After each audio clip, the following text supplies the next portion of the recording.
रहमतुल्लाहि व बरकातुहू।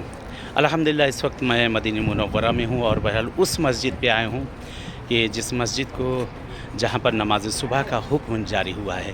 ये देख सकते हैं आप, ये मस्जिद वो पुरानी मस्जिद है, जूनी मस्जिद है, ये मौजूद है यहाँ पर कि अल्हम्दुलिल्लाह हम लोग आए हैं। खुदा तआला का लाख शुक्र है परवरदिगार का, उसने तौफ़ीक दी है। और यहाँ पर बहरहाल मौला अली का वो घर था कि जो बहरहाल तोड़ दिया गया है कि मौला अली जनाब ज़हरा सलामुल्लाह अलैहा के साथ जिस वक्त शादी होकर आए हैं तो 6 महीने तक यहाँ पर बहरहाल आपने ज़िंदगी गुजारी, 6 महीने तक ज़िंदगी गुजारी है।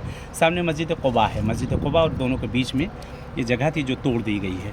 और यहाँ के बाद फिर मौला अली यहाँ से बहरहाल रवाना हुए हैं और मौला अली यहाँ से बहरहाल 6 महीने के बाद जब यहाँ से आप जहाँ पे इस वक्त घर था उसके बाद ज़िंदगी आपने गुजारी है कि वहाँ आप गए हैं। ये जगह देख सकते हैं, अभी वो पुरानी वो जगह मौजूद है और वो दीवारें वही पुरानी दीवारें हैं उस मस्जिद की कि जो अभी तक यहाँ पर मौजूद है।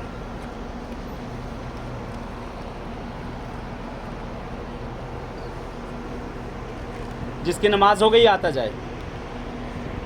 चलिए, नमाज हो, बस पे बैठो, चलिए, अभी आगे जाना है। इसकी नमाज हो गई, बस पे चले। ये देख सकते हैं बहरहाल छतें वगैरह मौजूद नहीं, लेकिन पुरानी वही दीवारें, पुरानी वही जगह सब मौजूद है। उसी तरीके से अभी भी अल्हम्दुलिल्लाह खुदा का शुक्र है कि नसीब हुआ, परवरदिगार ने जो है किस्मत किया है इन जगहों पे हम सबको आना नसीब किया, उसका लाख लाख शुक्र है परवरदिगार का।